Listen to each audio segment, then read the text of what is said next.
Welcome back to the Rutgers Rant. Joined Keith Sargent, James Cratch. All right, back down to earth for the Scarlet Knights. We've not an unexpected result at all. A 37-21 loss to Indiana. But, I think we all agree, guys, that one, the outcome was in doubt for a part of the game, which is something new. And two, we all like the way that the Scarlet Knights competed when they were down. They fell down 23-7 early in the second half.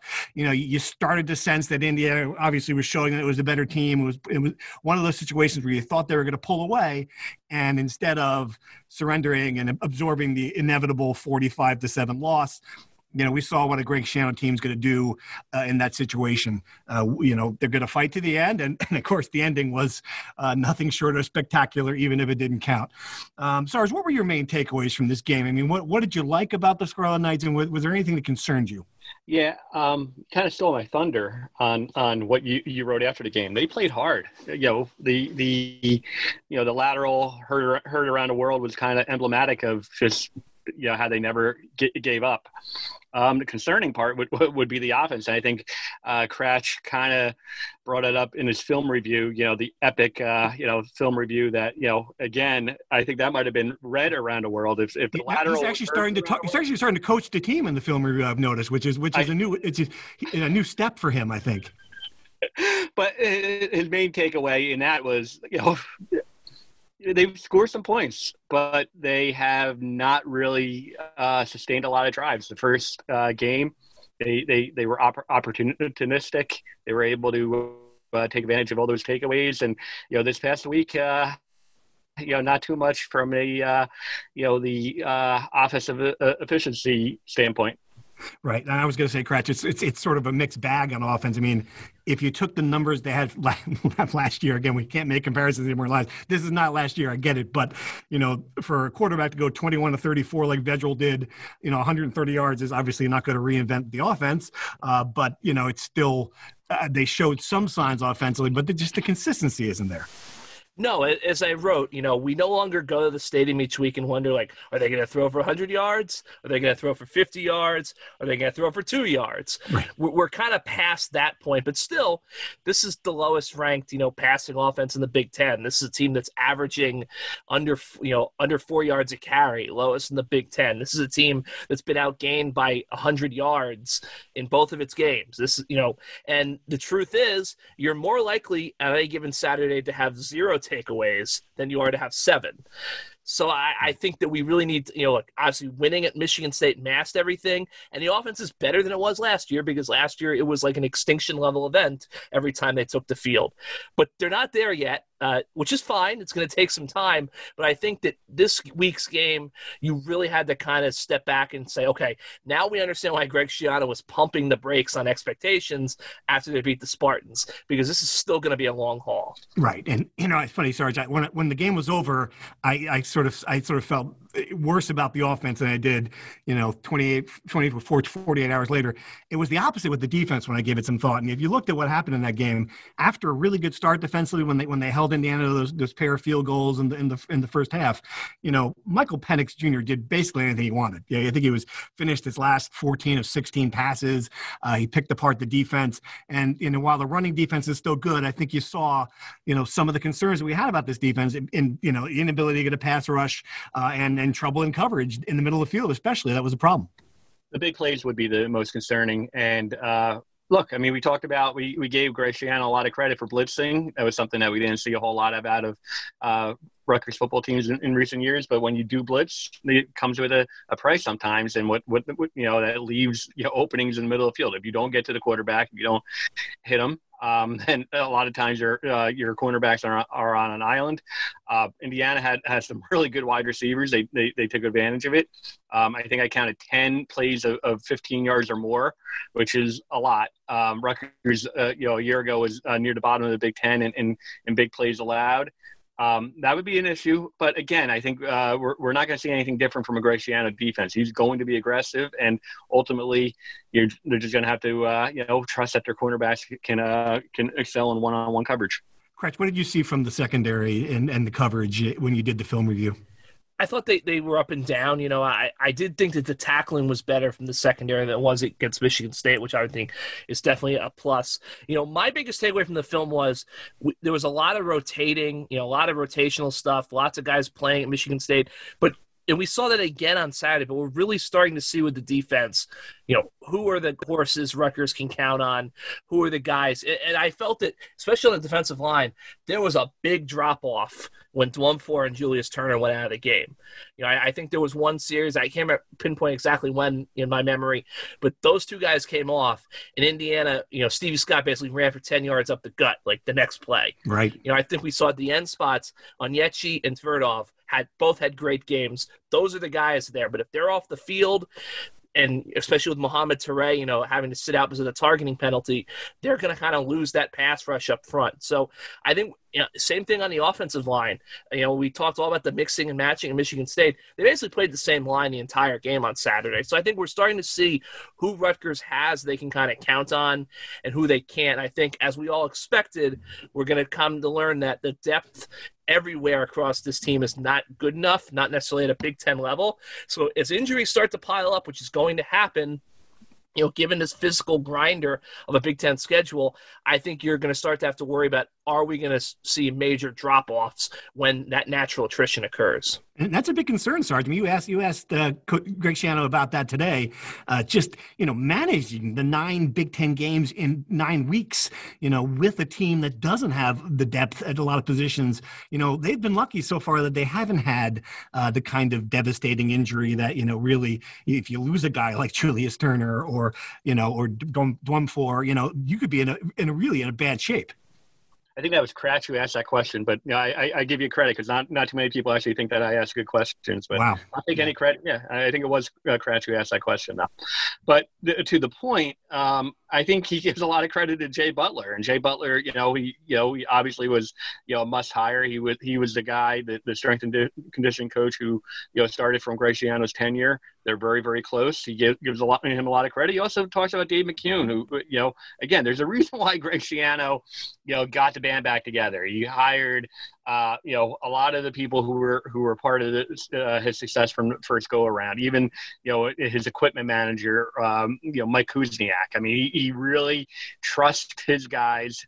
And he's going to put a lot of value in what Jay Butler can do, and that's keeping his players healthy. I know it's easier said than done, but there is a reason why he's been able to keep them relatively healthy, and he pointed to Jay Butler as the biggest reason. And I think the fact he keeps on bringing up Jay Butler tells you what he thinks about the strength and conditioning of the team under the last administration. All right, let's talk about the play really quick. Go ahead. Really quick. I just want to say something. Natural segue. I've really been impressed the past few days where Greg Ciano has really kind of stressed, that once you're a new head coach and you kind of take over a program and you go through that, initial wave where guys transfer, they go elsewhere, that, the guys that stayed are his guys now. And I can't help but wonder if there's a little bit of intent with him saying that, because going back to the previous regime, that 2016 recruiting class, Chris Ash went out of his way to basically say, well, that doesn't really count. Right. I remember the Rutgers produced that, in-house 2019 recruiting show. Within 20 seconds of Mike Quick opening the YouTube video, Ash was like, well, 2017 is really our first class. So I just have noticed that, and I have to say that I give Ciano credit for not making the excuse about the guys he inherited and actually going out there and having market improvement. But no matter the fact they lost Indiana with those guys. You mean he's not going to stand up and say, it's going to take us 4, 5, 6 years? We're not going to hear that after a loss this year? Is that what you're trying to say? No, but he could, I guess, because he does have that long of a contract. He does have that long time. But to be fair, I mean, is now the time to kind of talk about maybe what Greg Ciano inherited? Let's be honest. What Chris Ash inherited coming off of what Kyle Flood in 2015, the amount of players, I've documented it on NJ.com. I'm not being a Chris Ash apologist, but there's no question what Greg Ciano inherited. He inherited a more stable program than what Chris Ash inherited, okay? Wait a minute. No. Whoa. Let me finish the point. And I'm just talking about the number of transfers, and I've written this before. There were about 40% of transfers from Kyle Flood's last 2015 season. They were being investigated by the NCAA. What Chris Ash inherited is not anywhere near what Greg Ciano got. Look, the program was brutal a year ago. We all get that. If you want to talk about coaching, we can have that discussion, and I would probably agree with you. But from a just general health of the program and the players, he has to get a little bit of credit. I know what Kratch is saying from inheriting, but I just have to say that we are seeing Chris Ash players doing well right now. I agree with that, but to say there was more talent in the program when Greg Ciano took over than when Chris Ash took over? I completely think so. Absolutely. You think Kratch, you're going to be the tiebreaker on this one? I think Ash walked in here with a couple NFL players. I mean, the program was down, but there were still some pieces there. Yes. I will give Sarge credit. I will give, not Sarge. Sarge, you didn't do anything for this Rutgers team.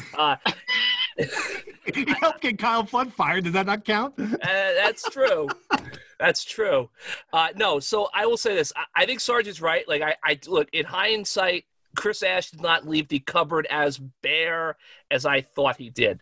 But I think, look, this is how I would phrase it.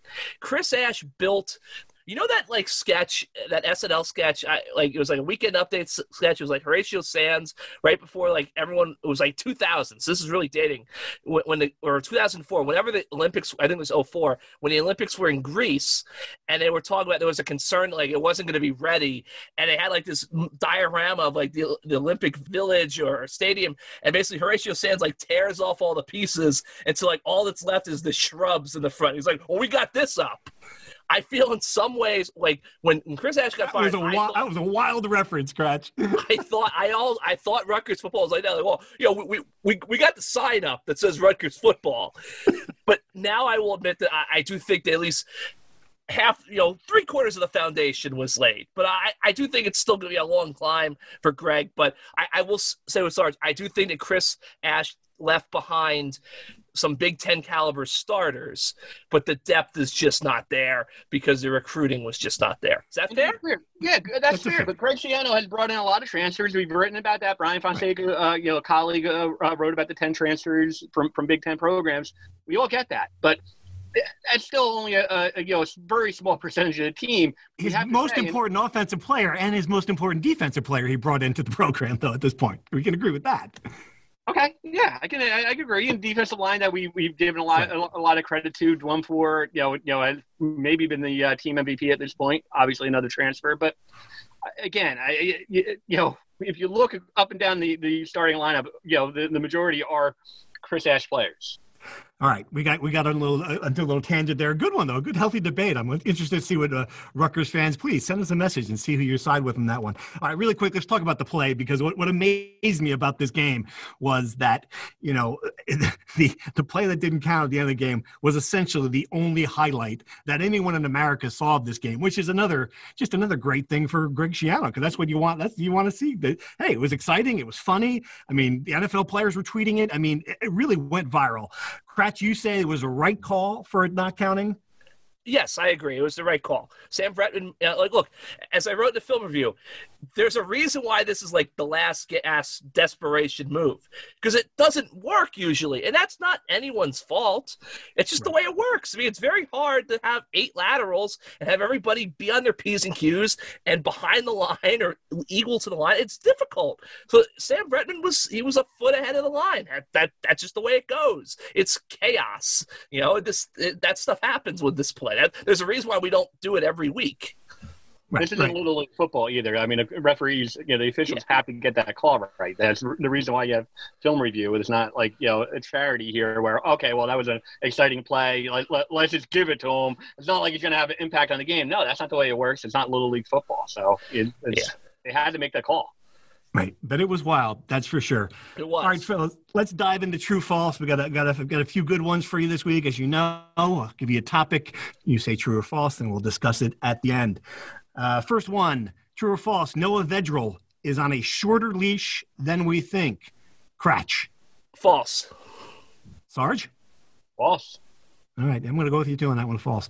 Next one, K-Ron Adams should start this week at running back. Kratch. True. Sarge? False. Yeah, I'm going false. I mean, they've given up on Pacheco pretty quick. All right, true or false? We're seeing the flaw of this defense, and it's the pass rush. Cratch, true or false? False. Sarge? False. False. All right, come back to that one. True or false? Rutgers should use the Johnny Langan package more often. Cratch? False. Oh, interesting. Okay, Sarge? More often, probably not. Probably about right. So I'll say false. Okay. True or false? Ohio State coach Ryan Day is going to run up the score in this game if he can. Cratch, true or false? True. Sarge? True. Yeah, he's only got 8 opportunities to show America what he's got. True or false? The only thing that can stop Ohio State from running the table in the Big Ten is COVID-19. Cratch, true or false? True. Sarge? True. I agree with that as well. And finally, true or false? Jim Harbaugh is toast. Cratch? False. Wow. Okay. Yeah, I agree. False. Oh gosh, I think that's it.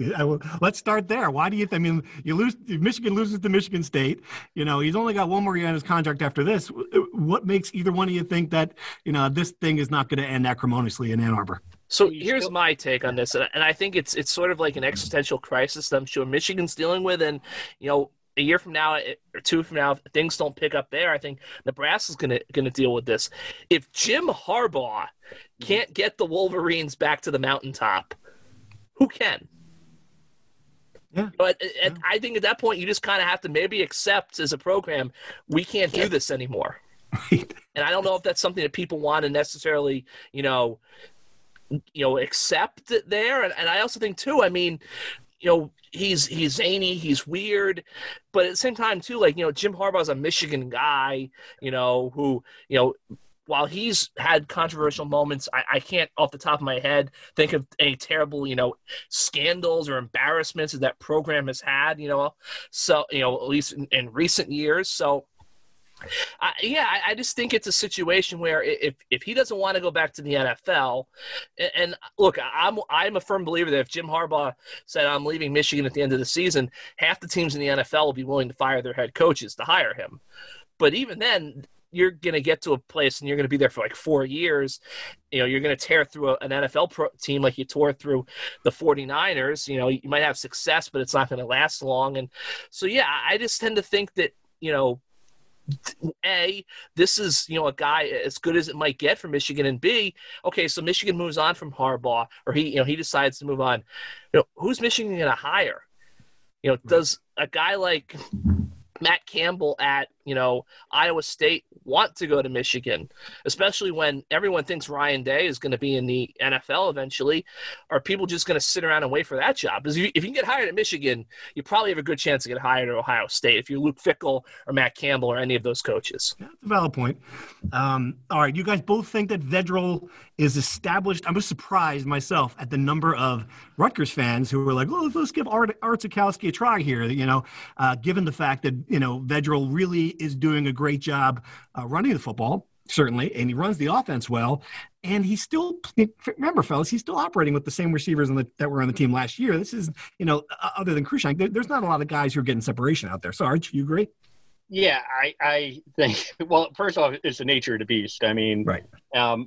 Fortunately, we do have one columnist for our paper who never bangs a drum for quarterback change. He's always very, very, very patient when it comes to that. Absolutely, I would never be one who would look longingly at the backup quarterback. Would never create a hashtag for the backup quarterback whatsoever. So fortunately, we do have that going. But it's the nature of the beast. The fans generally are always, looking at the backup quarterback. I will say this about Vedral.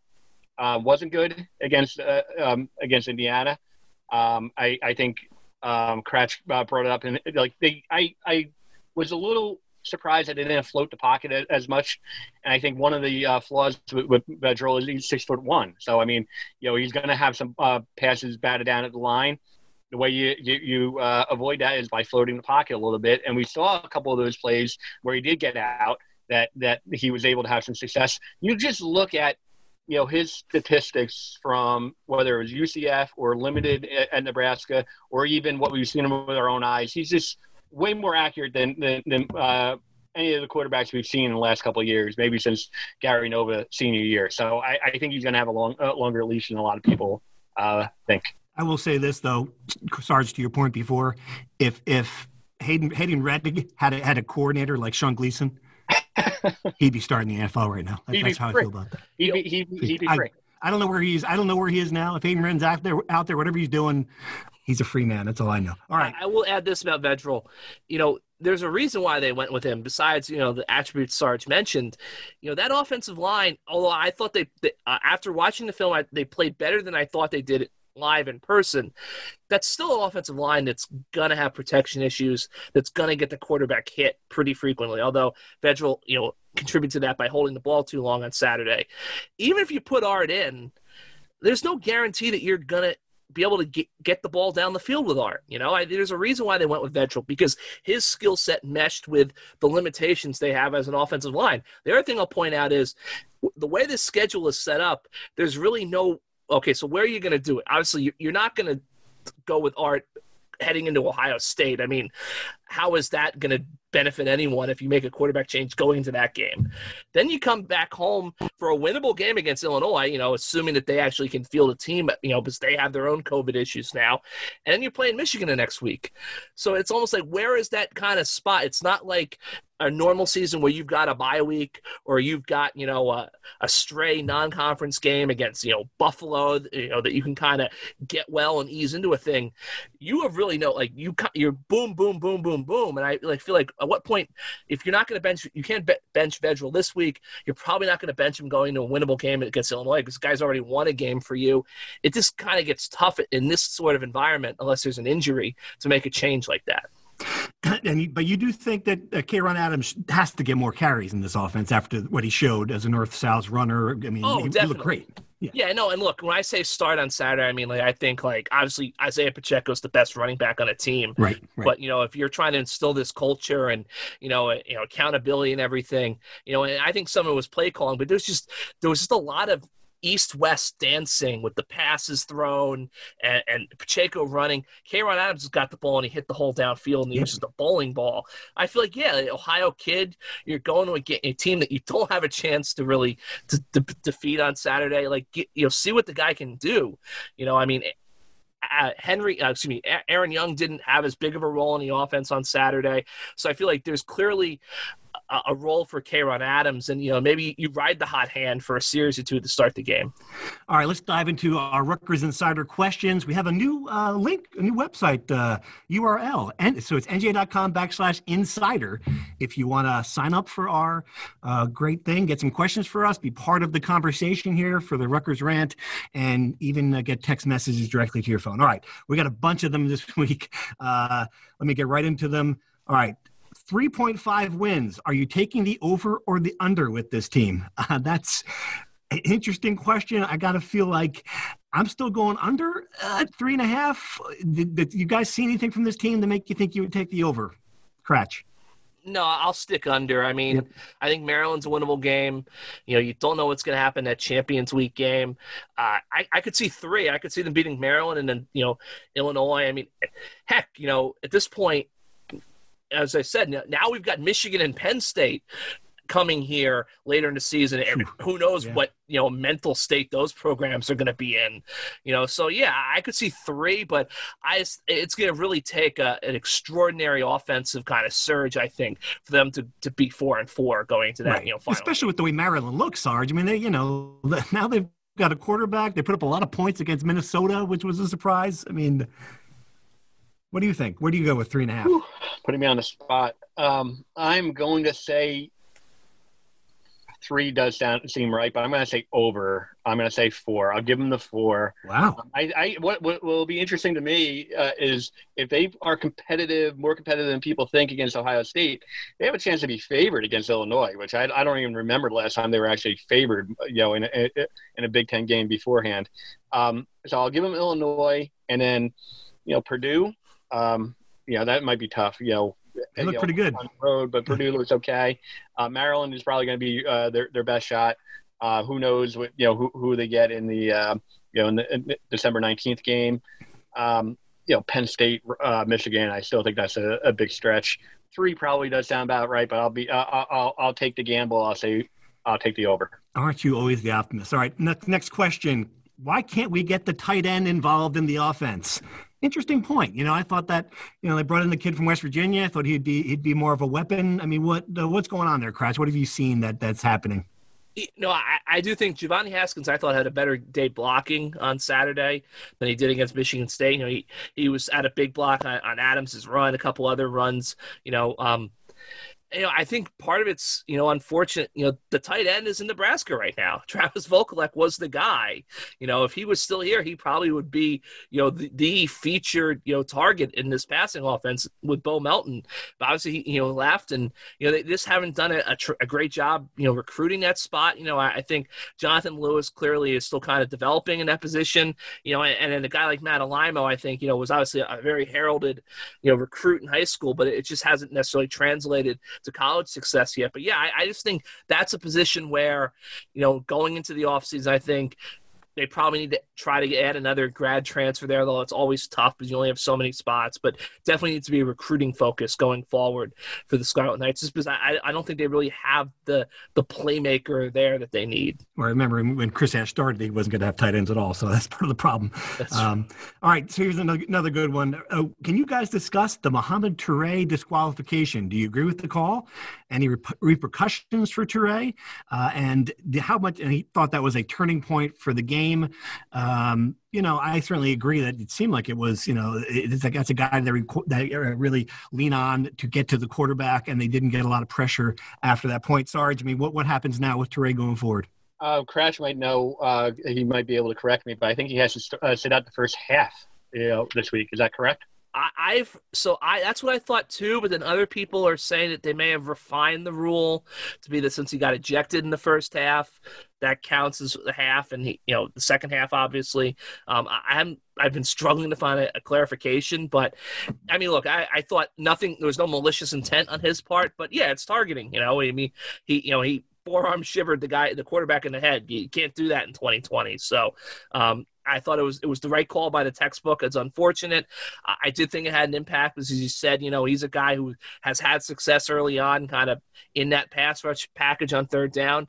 But they should have him back, definitely in the second half this week, if not the first half. And, I think it's kind of a learning lesson. I believe he tweeted out, hey, he learned, stay away from the quarterback at that point. So nothing big, I think, moving forward, but it's kind of unfortunate. But again, I don't think they're going to beat Indiana if he's on the field the whole day. Here's a fun one. If Ray Rice had this offensive line, how many yards do you think he would get? Now, I mean, Sarge and I were there he was an elite college player. I think he would still be an elite college player. I don't know if he'd have the kind of, workhorse 40 carry a game, 200 yards a game sort of string that he had there for Ciano in the first go around. But I still think he'd be a top level guy. What do you think, Sarge? Is this offensive line good enough to block for a player like him? No, it's not good enough. And as you know, I mean, that offensive line had 4 guys who went to the NFL. That's true. That was 5 guys who were in camps, but 4 guys who actually played in games. That was what I found interesting, and I wrote about it way back in the day. Was Ciano used to love really, really tall offensive linemen, like the 6'7", 6'8" guys who, when you put a 5'9" guy like Ray Rice behind him, you don't see him. And then Ray would be, he would run like K-Ron Adams. That's why, to Cratch's point, maybe there is something to the K-Ron Adams experiment where, Greg Ciano loves those bowling ball type guys who don't dance around. I think as you get further into the development of the program, it'll be interesting to see how he recruits, if he does go in that direction, what he did in the past back in the day, getting the guys like Mike Fladell, who took 3 years to develop, but he was a 6'8" guy who was really effective in what they did as his own blocking team. To have a guy like K-Ron Adams or, that type of the smallish type running back who can, get to that first level without, anyone really seeing them, and then they're off. I think that's going to be something to watch as we go forward. All right. This is another really fun question that I think we're going to have a different opinion on, obviously. Who is most to blame for setting this program back? Barchi, Flood, Hobbs, or Ash? Who wants to go first on that one? I'm going to say Flood. I mean, look, I don't think Kyle Flood, was ever a bad guy. I think, I know a lot of people who are still very close with him, and I think, he had really, he has a good heart. Okay, I know that term, gets overused, but I think deep down he had a good heart. I think once, he had a lot of players, from the same position group who got in trouble. All the defensive backs, I think he made a really bad decision with one player, Nadir Barnwell. And I think, he just lost himself. And I think that, and a lot of those decisions that he made in not suspending players during that course of time, I think added up to it. He let that culture unravel. The culture is the key word right there, because the culture, and that's what led to a lot of players, defecting. That, again, what Chris Ash inherited, and you can look it up. I wish I could just Google it myself right now, but I think it was like 40% of the 2014, 2013, and 2015 recruiting classes had it transferred, which was a huge number. And when Chris Ash had arrived, you're talking about upperclassmen that he did not have. So. I think more than anyone is Kyle Flood. I know. Kyle, gets some credit for winning a share of the Big East first and only conference title, in school history. They had a lot of success, 8-5, and in year one in the Big Ten. But beyond that, I think the 2015 season, I think had the biggest impact on really what happened to the program the last couple of years. Right. So, yeah, that's a long time ago, though. I will say that. Chris Ash had. I mean, the reason they're in the spot now is because of what Chris Ash did. Well, what happened? Yeah, what happened with Chris Ash? I mean, was year one, was anyone was going to struggle. Year two, they showed some signs. They won a couple of Big Ten games, won 4-8. That was a logical step. And then year three was the credit card fraud. Investigation that impacted, 7 players from, again, the same position group. We've talked about this before on this podcast that, if you're a coach, you can do almost everything right. And then you don't know what your players are doing behind the scenes, that they're scheming this, unbelievable scheme. And they're all from the same, position group, linebackers, defensive backs that are impacting your depth on special teams. And they're all getting suspended or booted from the program. That had an impact in year three. But Ash arrived. He thought he knew everything. He brought a terrible coaching staff with him and didn't recruit. And, I think that's a lot to do with where they are now. Kratch, you want to settle this tie as well? So, look, now, granted, I did not live it like you guys did, but isn't it Barchi? Wow. Okay. Here's why. Like, let's go back. Bob the Builder? Is that who? So you're going to throw Barchi under the bus. I love it. Here's why.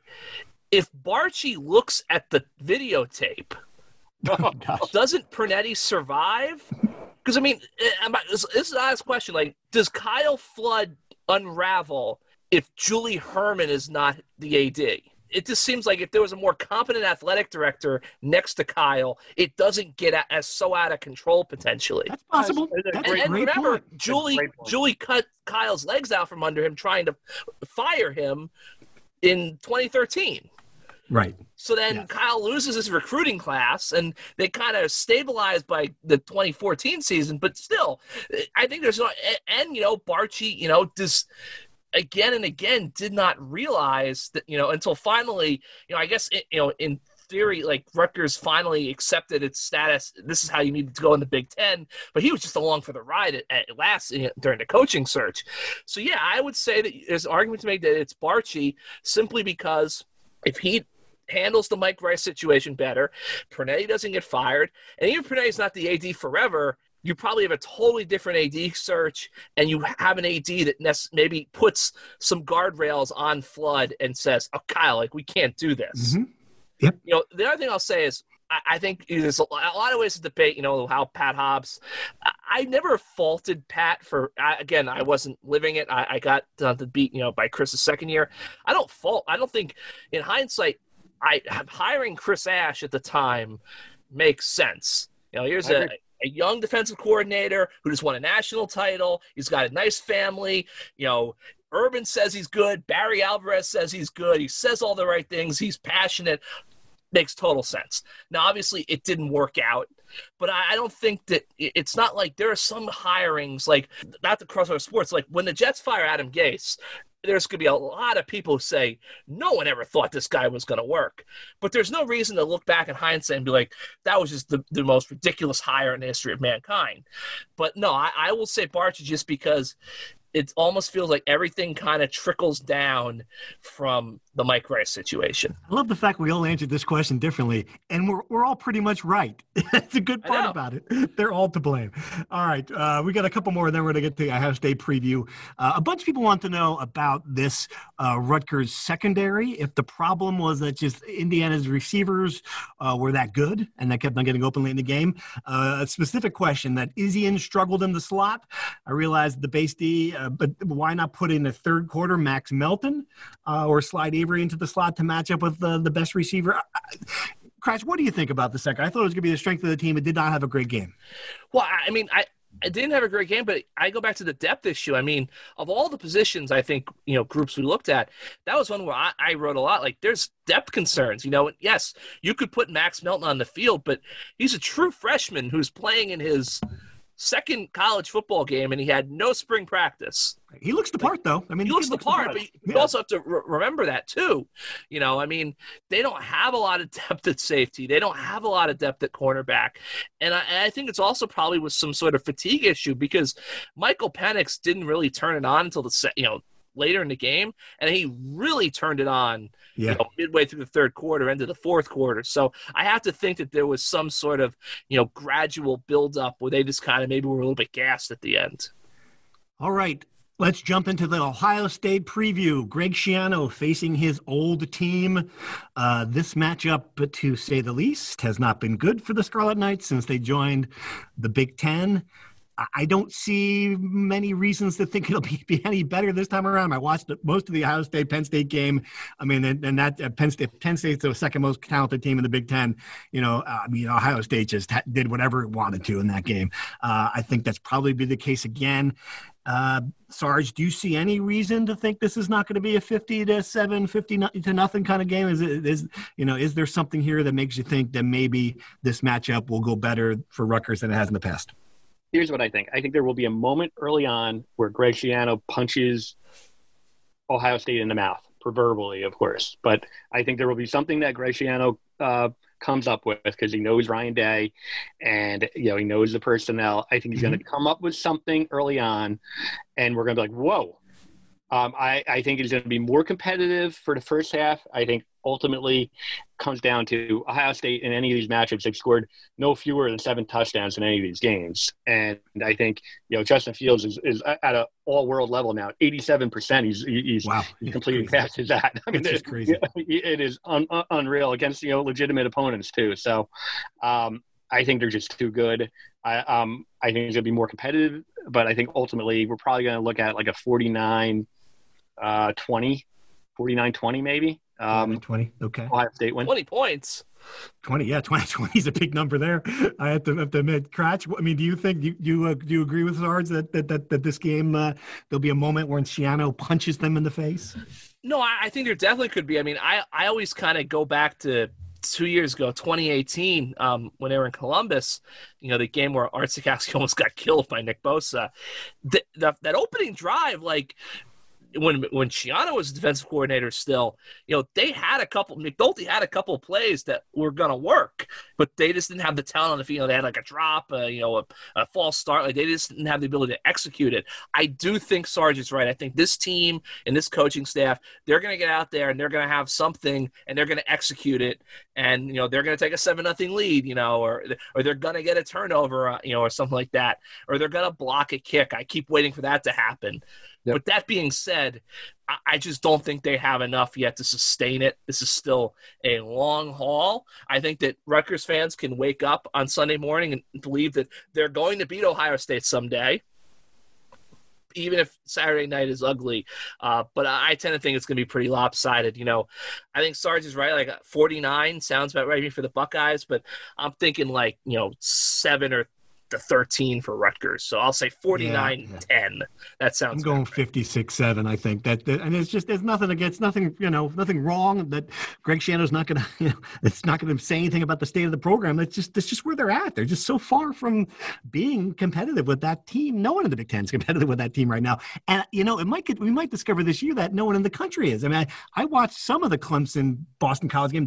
I know they weren't without Trevor Lawrence, but BC is not that good to be up at halftime in that game. So this could be Ohio State's season. One final thought for you guys on Ohio State. If you were the Jets and you got the number one pick, is there a scenario where you take Justin Fields over Trevor Lawrence? Cratch? No, because I remain convinced that Sam Darnold is going to be a good quarterback in the NFL. Oh, come on. I'm serious. I think he's going to be. And it's over for him. If they go 1-15, they're going to take a quarterback. No, you're probably right. I would. You know what? I probably would take Justin Fields just because I think at this point, as long as you think that he has the ability, because Baker Mayfield, although he's kind of tailed, but Kyler Murray, we've kind of proven that those guys can be successful in the NFL. But I would say if I'm the Jets and I'm taking him number one, I am strongly considering hiring Ryan Day as the head coach. Wow, pairing it together. Oh, that'd be huge. That's a great point. And Jeff Hafley is the head coach at Ohio State next year. Maybe I'll write a good column for me. There you go. Everyone talks about Dabo and Lawrence, but that you heard it here first, fellas. I mean, wow. I tell you what, that's a culture change in Florham Park. Talk about ending two careers at once, two promising careers at once, end in with the Jets, Ryan Day and his quarterback Justin Fields. Hey, we got to talk some hoops. Oh yeah, let's talk some hoops. What do you got? So, how crazy is that? We're 3-4 weeks from the start of the season, and there's no schedule. Yeah, that's weird. Yeah. No, I'm serious. Are we gonna am I gonna get to the rack on November 25th, and I just am not gonna know who's gonna come out on the court? How great would that be? If, we get there and it's we have a roster. At least we have a roster. We do have a roster. Michael's I don't know, guys. It could be Merrimack. It could be Iona. It could be this school. Well, we know it's not going to be Seton Hall at this point. At least it doesn't look like, which is a travesty. Go play teams from Rock Hill, South Carolina, and Louisville, Kentucky on opening night. Right. And I love the fact that this basketball team, and if you haven't read Brian Fonseca's great story, really good.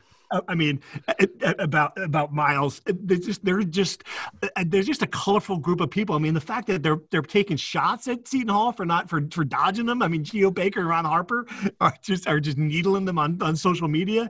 That is, to me, is just wonderful. That speaks to their confidence. That speaks to their personalities, and speaks to Steve Pikiell for letting them do it. So, I mean, I don't know what's going on with that, but if they do not play that game, I'm sorry. That is just embarrassing. Embarrassing. Totally. It's a pandemic. Exactly. You're gonna go play that. It's just ridiculous. They go play in a parking lot. No, I'm not. This is semi-serious.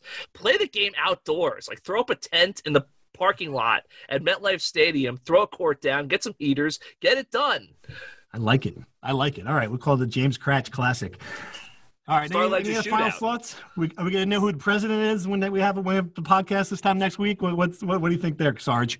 How about Greg Ciano? When I pressed him on whether he voted, what are you waiting for, Greg? What are you waiting for? At first, I thought you were going to say, "How about Greg Ciano for president?" I'm like, well, I mean, if they would have beaten Indiana, I don't know, maybe. I've been a bit of a homer for the guy, but I think that might even be crossing a line for me at this point. Oh man, I do think we'll know. You think we'll know? Oh, I think we'll know. We'll find out. All right, fellas. Let's sign off there. Steve Politi, James Cratch, Keith Sargent. Thanks for listening. We'll be back after the Ohio State game, assuming there's still, the country is not in flames, to discuss what happened in the game. Thanks for listening.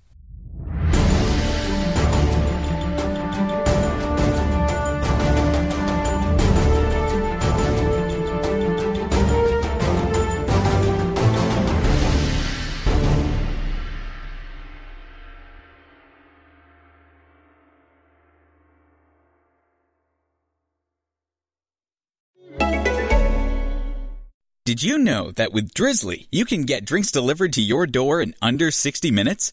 Yep. With Drizzly, the #1 alcohol delivery app, you can shop a huge selection of beer, wine, and liquor, including favorites like Don Julio and Bullet Bourbon.